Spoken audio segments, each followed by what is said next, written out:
welcome back, welcome back, welcome back. You know, I'm sitting here thinking like, I haven't been able to give y'all a good cooking video in a hot minute. You know, the last one was pretty good, I ain't gonna lie. I outdid myself, man. You know, I had the ingredients, I was chefing it up. But today I decided we're gonna do some good soul food cooking today. So with that being said, you know, I went to the woman herself, the person that gives me the strength every day and gets on my nerves. I want to give y'all the best introduction I can give to this woman. And the best way to do it is, she don't need no introduction. Hello, welcome back to Christy's Kitchen. Today we're going to be making a crock pot roast. So what I've done is peeled and cleaned carrots, parsnips, and red potatoes. And I'm letting these soak to clean them, and as well I don't want to take this water off until I'm ready because I don't want my parsnips or my potatoes to turn brown. This is about a 3-pound chuck roast, and it depends on the size of your family. Some people will make 2, but this is enough for us. I'm going to make a gravy to put on it. So I'm going to need flour. Also, I'm going to need some beef broth, salt, black pepper, garlic powder, steak seasoning. Also, a hamburger seasoning will work as well. Onion, garlic, and oil. I don't have any olive oil today, which is my favorite oil. It wasn't available right now, so I'm using a healthier choice of vegetable oil, cholesterol free, heart healthy. And with that, let's start.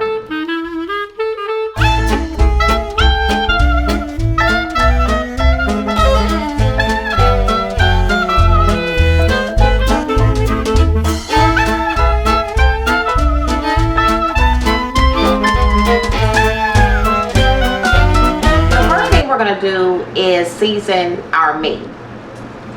What I've learned to do is to make it even more tender, because a chuck roast is going to be tender.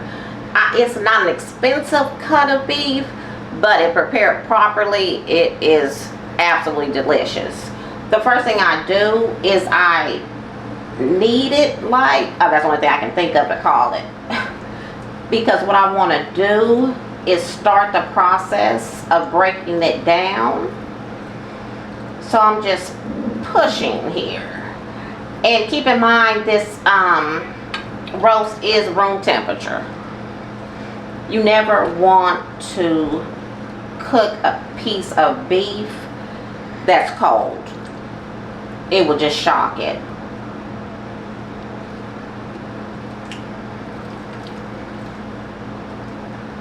So that's what I'm doing right now.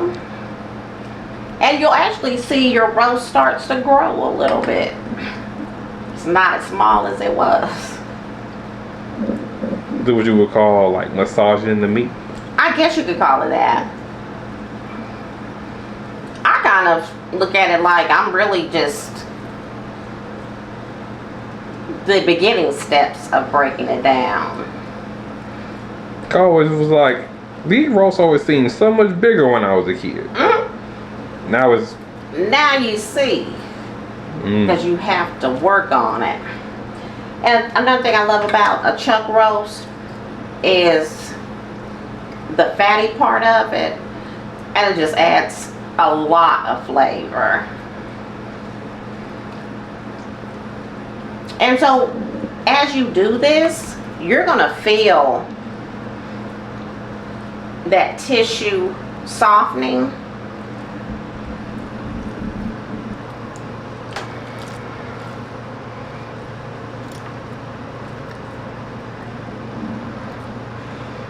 Now I don't trim any of my fat off, but if you want it to be leaner, you can trim it if you would like.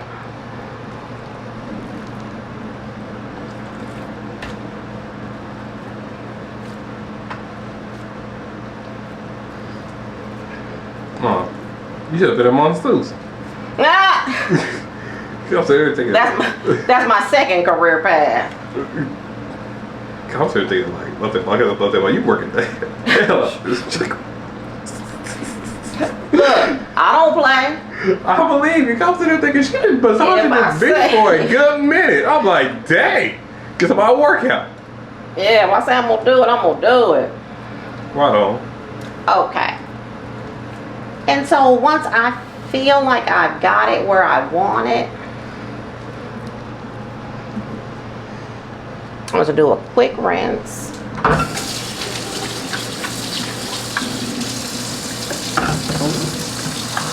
You know, we gotta keep our hands clean around here. You got to.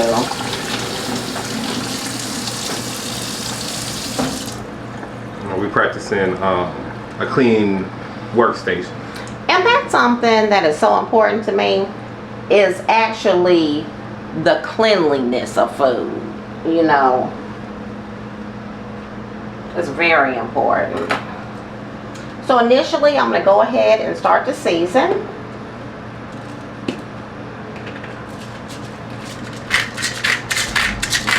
Some crushed black pepper.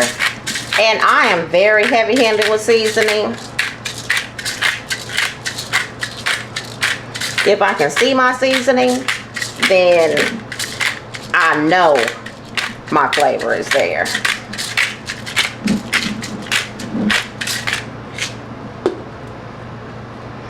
This is the garlic powder, and I'm not using a teaspoon or a tablespoon or anything. Like I said, I'm judging by sight. And our star seasoning. She's saying you got just got eyesight with it. Yeah. Alright. And go ahead and you've got to layer it on. And then you're gonna press it in.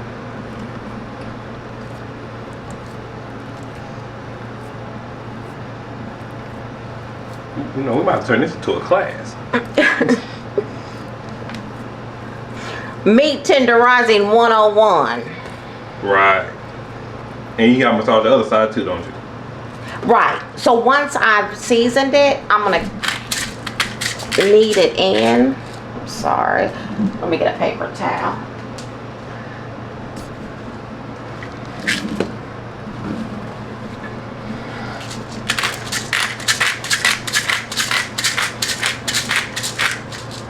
Because I hate to get my seasonings dirty. So you know how some folks be having some seasoning in the cabinet, and you can see what they cooked last year. You have to do them like that. Oh no, I ain't calling no name. Oh. I'm just saying I've seen it. That's all I'm saying. I ain't gonna call nobody out now. Yeah, don't do them like that. You know, I do the same thing. You ever see food on my seasoning? I can't take it. I can't take it either. It's weird.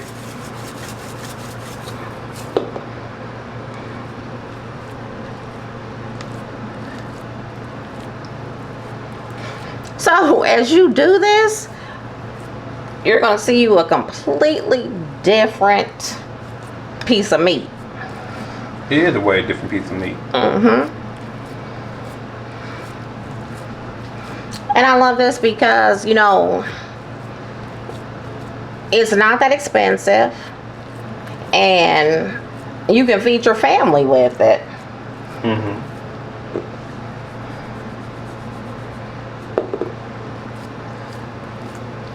You know, you gotta be the. You know, I never seen somebody use as much garlic as you do. I know, I'm a garlic fanatic. But isn't So garlic? I guess that's I'm gonna be heart healthy. Yeah. How about that? Is garlic good? For sure. I like garlic. I like ginger. So I'm just adding some salt as well. Okay. We'll do another rinse.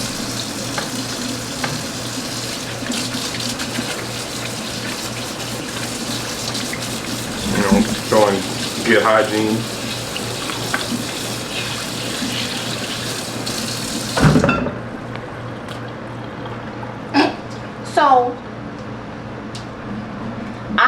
stuff my chuck roast with garlic, and it tastes so good because it's like once it's finished, you can just taste it. It's delicious. So what you're gonna do is cut a hole, or I don't know what you call it, like a little slit, I guess. See, I didn't know you did all this. And you're gonna stuff that garlic down into the slit. And it's really no science behind it or anything. I'm just gonna keep going. Sometimes that's all you can do.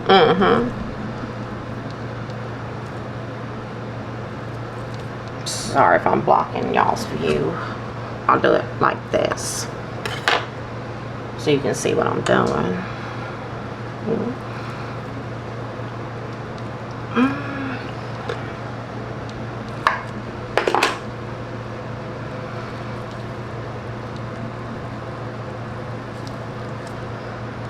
Okay, right on. Okay, and so I'm going to continue to do this throughout the roast. And then I will touch base. Okay, so I've stuffed it with garlic, and I wanted just to show you how it's gonna look. And I've also just went ahead and just kept rubbing those seasonings in there. So I need to sear this. I already have a cast iron skillet that is ready for me. So now this side that I've stuffed with garlic, I'm going to fry that part, or sear it, I'm sorry, last, because garlic easily burns. So I'm going to just sprinkle this with flour.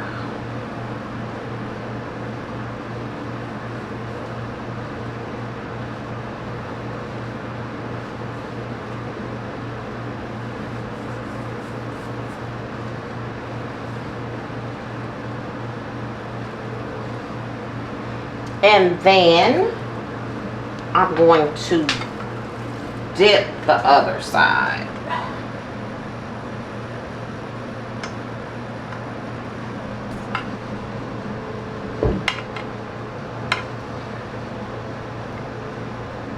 That's a big piece of meat. And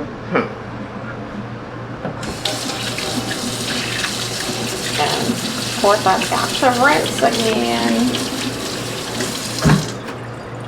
So I'm going to check my oil. You really want it at a high temperature because this is something we're searing, not cooking. So one little trick I've learned is just to use either a wooden spatula or even just this skewer that I have.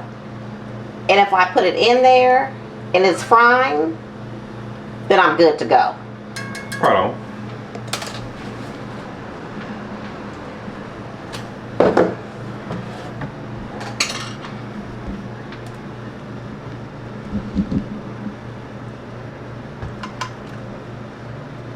Okay.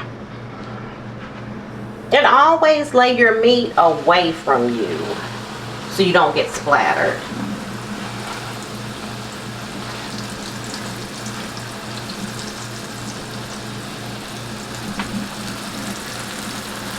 And this, it's gonna go a few minutes and then I'm gonna turn it and then we will be ready after that.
get a good sear on both sides, I'm gonna let the meat rest. Out up here. I probably could have been more graceful with that, but so. It was beautiful though. It was beautiful. It got where it needed to be. Right. It got where it needed to be. So a lot of people would probably want to use this same grease to make their gravy, but I always start over with fresh. So I'm going to show you all how I make a gravy. It's very simple. I know gravy could be intimidating to some people, but I'm going to show you an easy way to do it.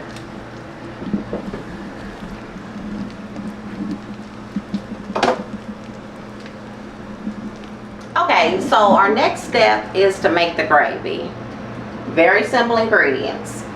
I've got onion powder, black pepper, garlic powder.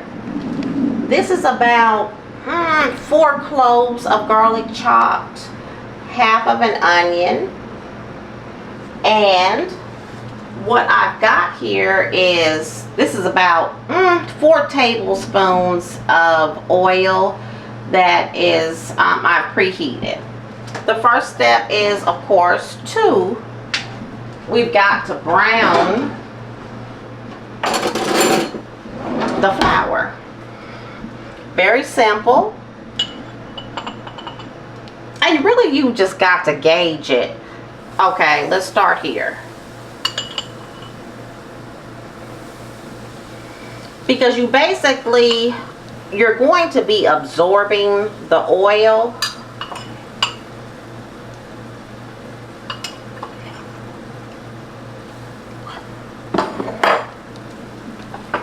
Wooden spoon will be your best friend in the situation.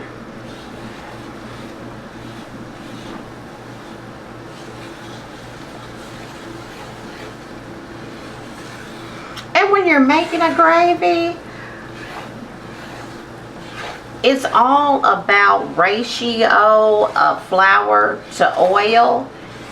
And also, you've got to make sure that you are, when we start to really develop it, please use only hot water. If you use cold water, your gravy will be so lumpy. I've never been able to make gravy right. It's simple. No, it's not. Well, it's gonna be. We're gonna make it simple. I believe you. Well, that you teach me something. Every time I cook, it's always chunky. It's always right. And I think that's what discourages people the most from making gravy, is if it's lumpy or anything like that, or if you don't cook the flour enough. If you taste that flour, it's bad. And this is basically, I guess, what you would call a roux. And you can start a roux like this simply, and it could be a roux for whatever kind of dish you want to make. But your goal is to keep moving it so nothing burns. And you're going to cook this until you get your desired color or brownness.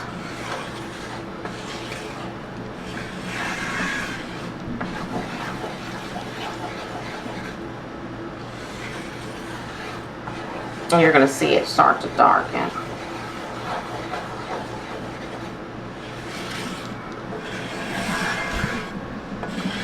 It takes a little bit of patience.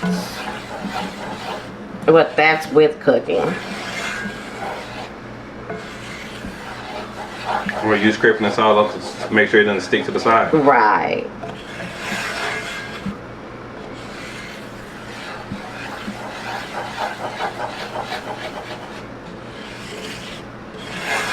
And I'm definitely going to need some hot water, so I'm going to go ahead and cut my faucet on now.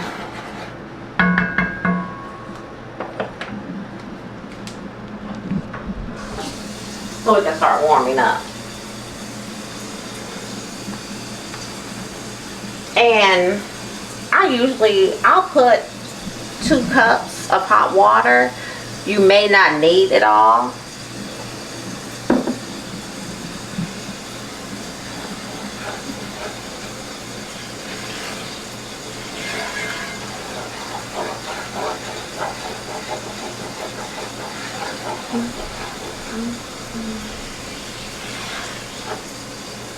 Sounding like some thunder.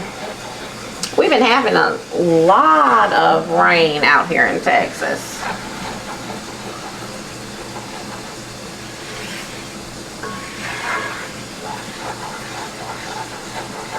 And I'm getting where I want to be.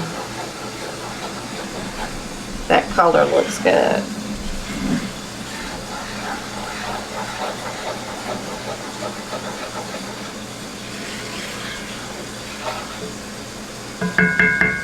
So while that's cooking, I'm gonna go ahead and get my hot water.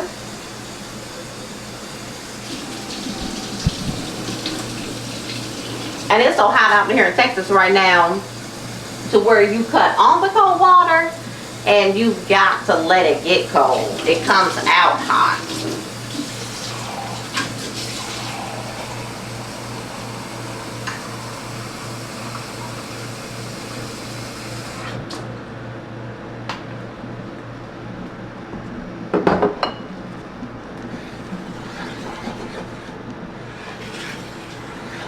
So now we're just going to incorporate it.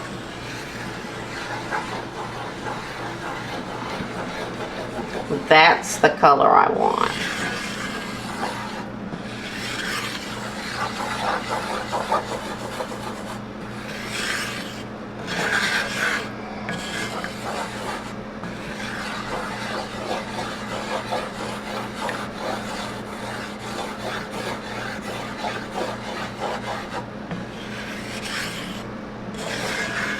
So it really doesn't matter how dark you make it. It just depends on. It's up to you.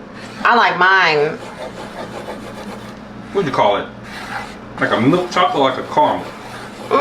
Just like I like my meat.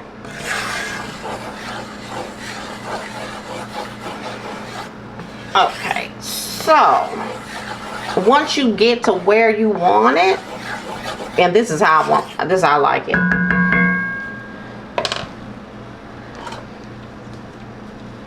Slowly pour in your water.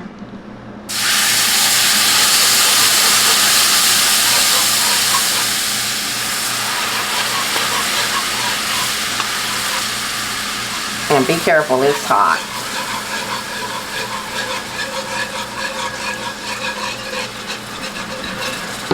So initially you're going to see some lumps, and that's why I'm using a whisk. Because I'm going to whip it out. Right on. What kind of song? Seems like I remember something like whip it good. I don't know. There's a song. Yeah, that's the song. It seems like something now. And so once you can get it with the water in there, you can turn your temperature up. Why didn't you turn temperature up earlier? I don't want to burn the flour.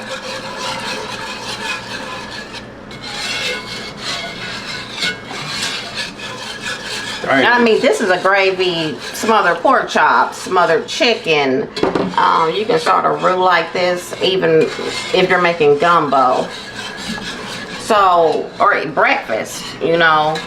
Some people, biscuits and gravy. I mean, it's something that you can use Why don't you pour for multiple. Yes. Why you not put all the water in there at once? Because you don't want to overwhelm it. You can see what I'm doing? So you don't see any lumps. Right. Here we go.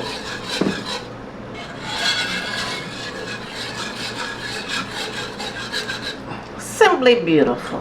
Very beautiful, very beautiful. So I like to season my gravy. And actually I could probably make some more I'm gonna probably do another cup of hot water.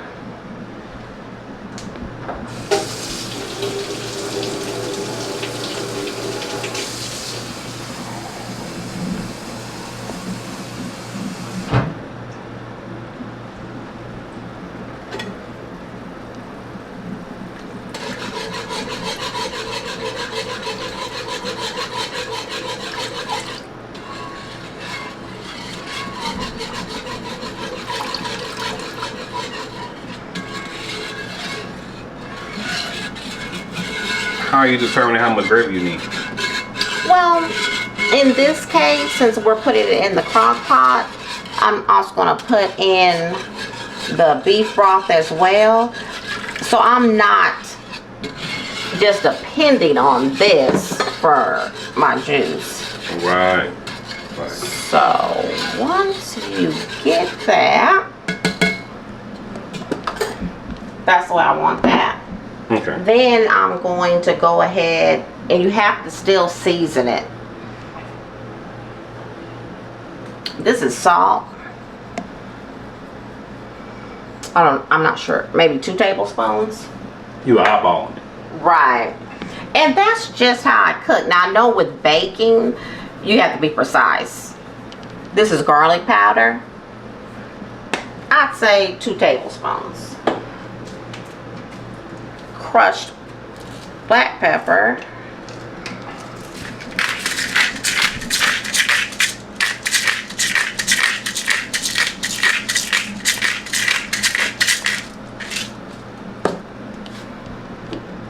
And onion powder.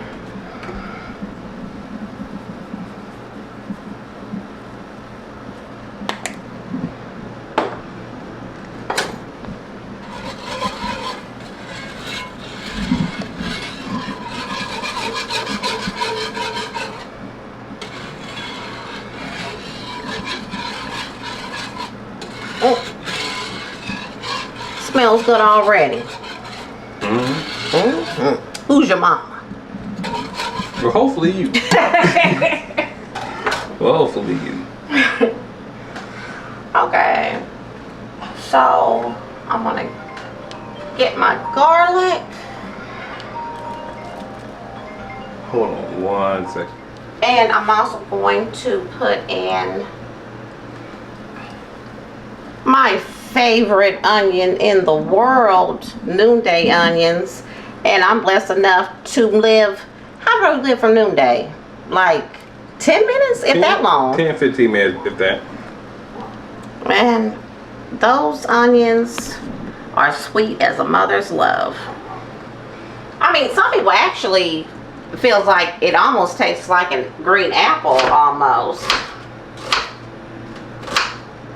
I never thought about it in that way. How'd you decide how thick you wanted your onions? Well, I go about this long, but the thing is with it, it's gonna all I'm not gonna say dissolve, but we're basically using it in the crock pot.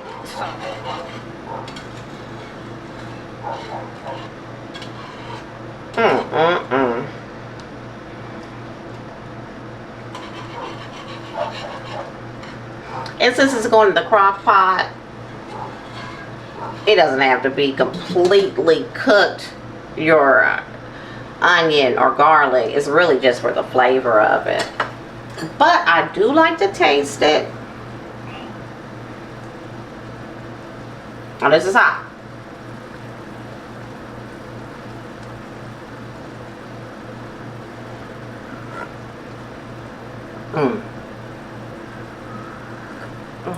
All I need is a little bit more salt.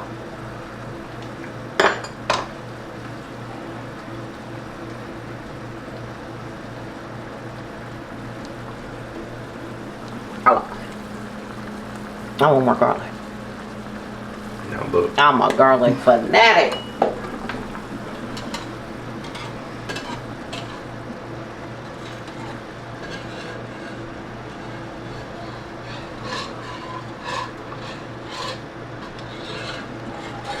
And we're making this is going to be a thin gravy, because it's not like we're about to put some pork chops or something up in there. Oh, we need to do that next. Who can make some smothered pork chops is me.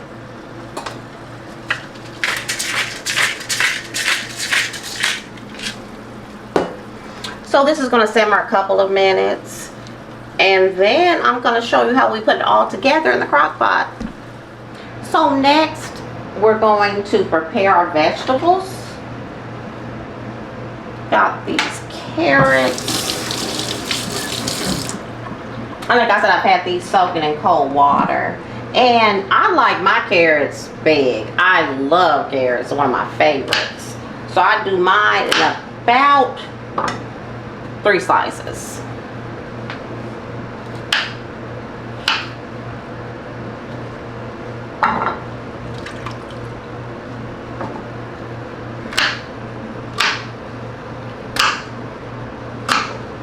Chris found some beautiful carrots today. No, I used to work in produce at one point, you know. Knew a little bit about carrots, knew a little bit. Personal knowledge of them. Yes. Now here's the parsnips, and I can't exactly remember how I learned of parsnips. They're kind of a cross between a potato and a carrot. So these are root vegetables. And they're really good for you.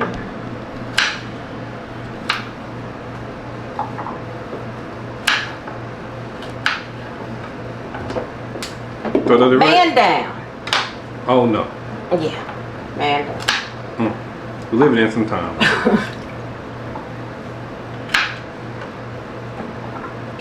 So I mean, But they say stuff happens. and that's what you call what? Yes. Were you gonna ask me something? So I was gonna ask you, how like does it really matter how many vegetables you got in there, or does everything come together as one? I'm such a vegetable fanatic that give me as much as I can get.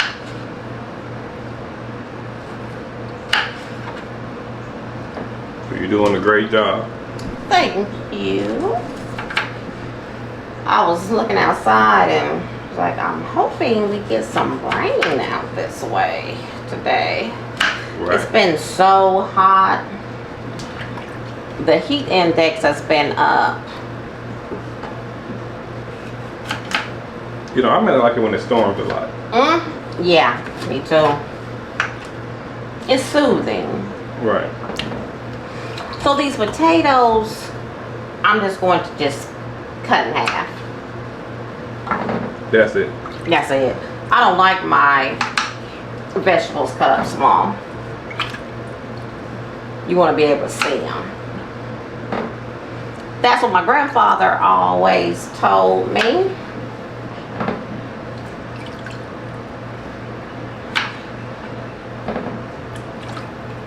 And here he goes. Love you, Dad.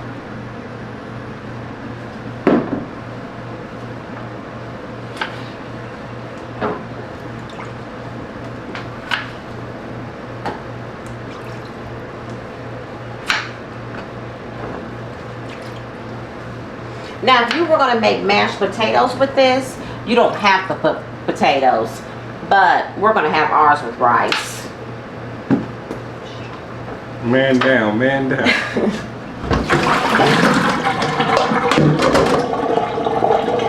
So, I'll be right back. So, here comes the fun part, is getting it all in the crock pot. And I'm going to tell you something. Your house is going to smell so good. We're going to put the roast in first.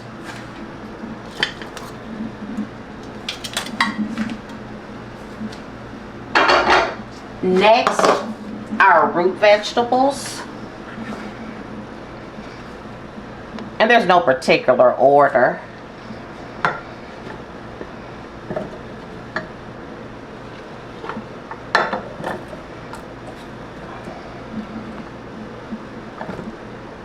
I'm happy we're using a lot of vegetables. Well, I told you, I'm a veggie fanatic. pretty much you just put them all on the outside, pretty much. Right, you're just basically putting those around it. And I have like a smaller crock pot, so in order to get everything I want to in there, I may lift this a little and make more room.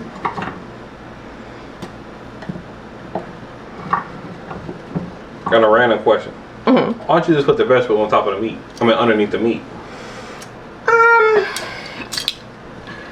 Maybe you could. But that's just not the way you learned it. Actually, I always have put my roast in the oven, but I made one for my husband and I put it in a crock pot, and I don't think I'll ever go back. Right on. So we're gonna kind of finesse this a little bit. Ain't wrong with finessing.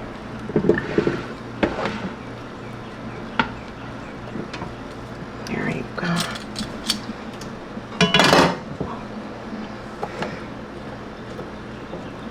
Veggies, check. Okay.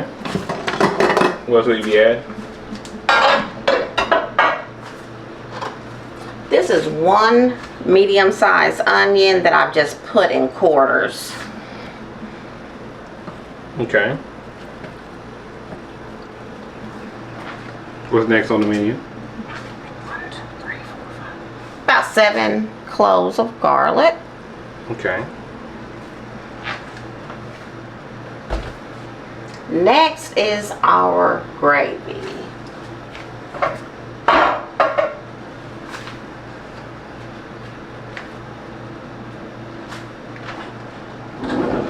Can't find my wooden spoon. That's okay.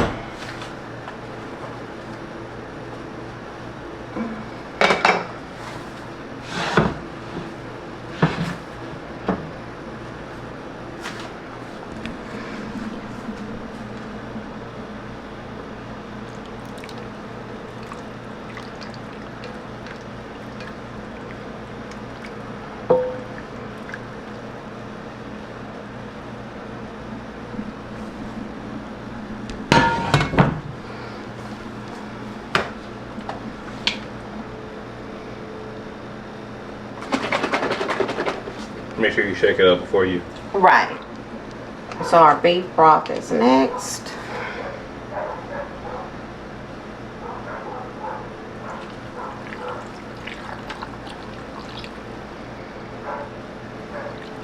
How about almost the whole thing? Yeah, you can look in your crock pot.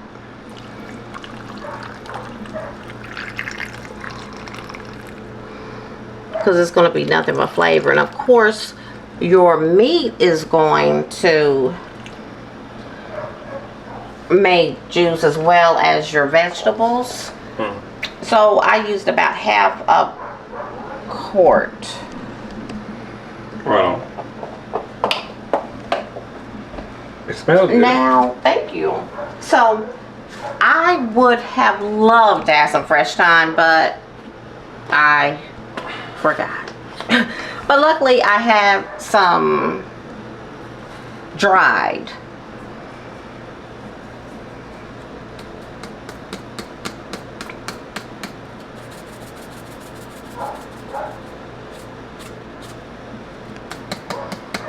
How much you put in there?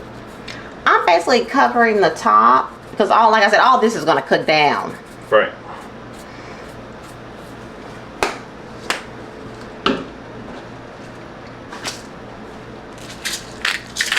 Some more black pepper.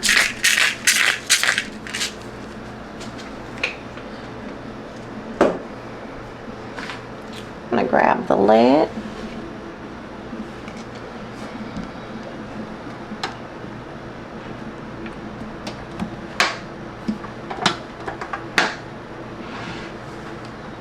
And we're going to go on low for 8 hours. And I will see you then. Also, just relax. Just relax. I got too loaded. I'm hyper. Okay. So let me just. Okay. Okay. I gotta go in smooth. Here we go. Okay. Welcome back, guys. We're here. It's the next day, and we're here to see the final product of that beautiful roast that we have. We'll also be showing you guys how to make a pot of rice. But you know, I want to introduce you guys to another member of the Creasy Kitchens crew. We're here with Double Breast Benny and his chicks. Now I want y'all to peep game down here. Now the reason why the head of the silver dollar is pointing towards him, because all he knows is profit. Now, you know, now it's gonna spend, oh, that's his bottom bitch up there. Now moving forward, you know, I want to show you guys the most beautiful thing of the entire kitchen. Good morning. So here we are.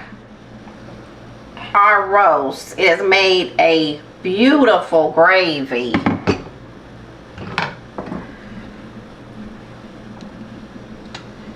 As you can see, we have all of our root vegetables are cooked well. Here's our meat. It's super tender. What I did, the roast, it was actually finished at 2 a.m. this morning. So I came in, I cut it off, and what I did, I've had it on warm now for about an hour and a half. And I'm ready to make the pot of rice. Okay, so rice. Rice to some people can be intimidating. A lot of people will just get a rice cooker and let the rice cooker do all the work. I'm personally going to use just some regular white rice. And you can get, they have a jasmine rice if you want to have a fragrant rice or something like that. I'm just going old school rice in a pot. So the first thing I'm going to do is measure out 1 cup of rice, and I'm going to let that, I want to clean the rice first.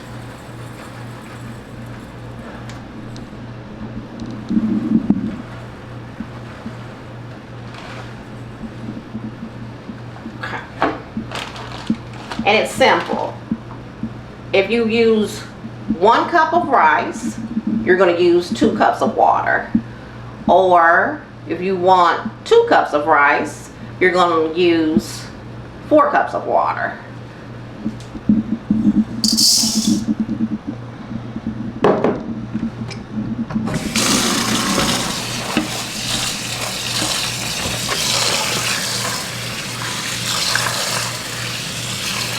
And I've got a bowl up under this.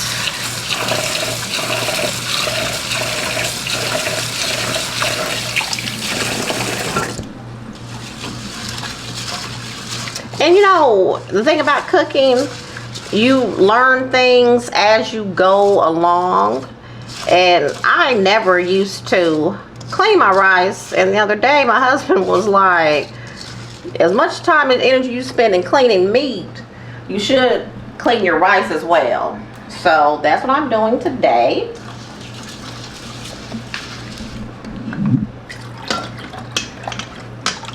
And I mean, you can see a lot of stuff does come off of it.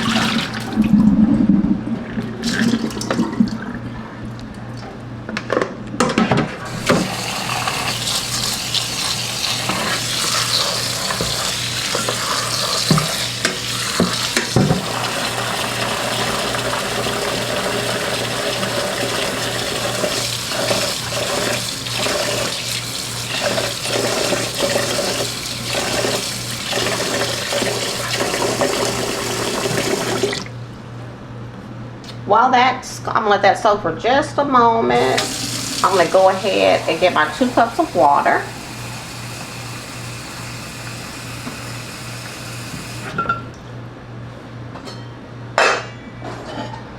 A medium saucepan or pot.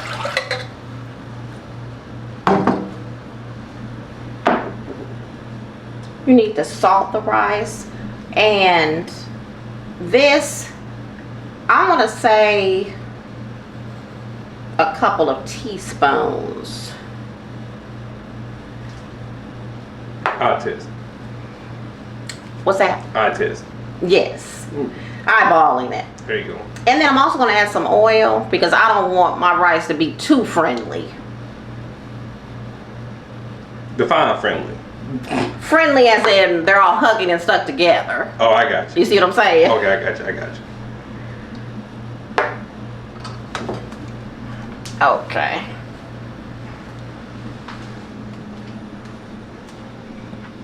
We want to put this on high. In the very beginning, you put it on high? Right. We want to bring the water to a boil, and then we're going to add our rice to it. And we're probably getting to the point here. Yeah, so as the water's starting to clear up.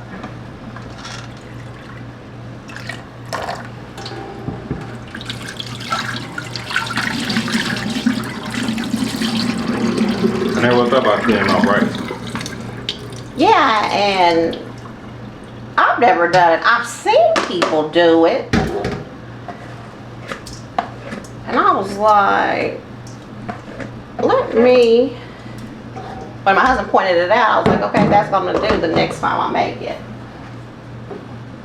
So a new experience for everybody. Right. And cooking is a process. I watch YouTube videos all the time on different things and how to prepare different foods. And even something simple as this, I mean, you can learn something new every day. Right, right, right.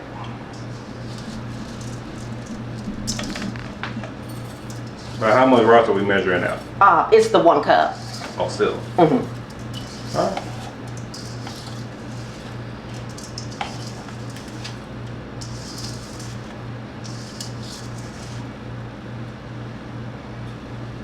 It always seemed like, I guess it would be like extra work. But I feel like it's something good to do. Yeah, especially when you see what comes off of it. So all I'm doing now is waiting for my water to boil. And I will meet you back at the stove. Go. Okay, our water is boiling. I'm gonna add the rice.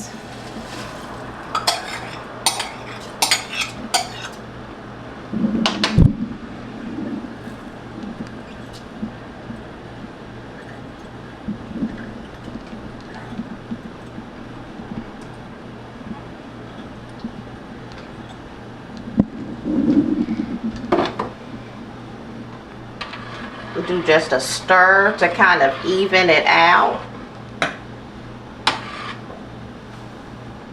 Let it return to a boil. We're going to reduce the heat to low. A little bit. I do mine like, it depends on your stove, but I'm in between low and the 2 right now. I'm going to tilt it initially because what I've learned is if you cover it right when you're at that boiling point, you have a high risk of it overflowing. So I want to let it kind of calm down a little bit before I cover it completely. And that's going to go for about 20-25 minutes. Okay, so this is about halfway through the cooking process. It looks good. Nothing's overflowing on me or anything like that. We've got about 15 minutes left, and I'm going to show you what it looks like when it's ready. Okay, so I'm checking on my rice. This actually has been about 35 minutes. Why it takes different time frames, I'm not sure. But I just wanted to let you see how it's going to look when it's ready. And you can see how it will fluff up.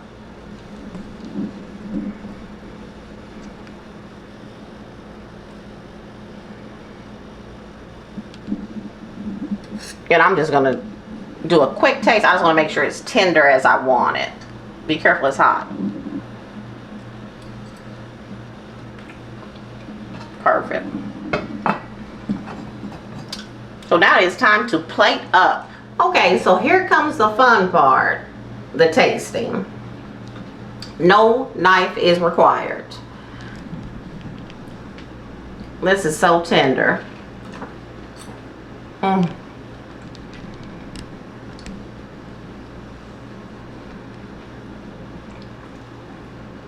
You can taste the garlic.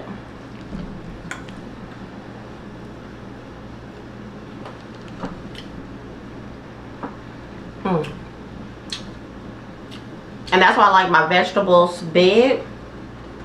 You can still see the texture of those.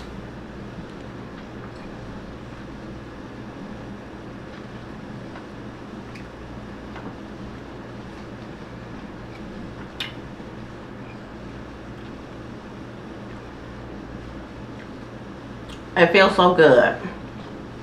So I like cornbread muffins with mine too.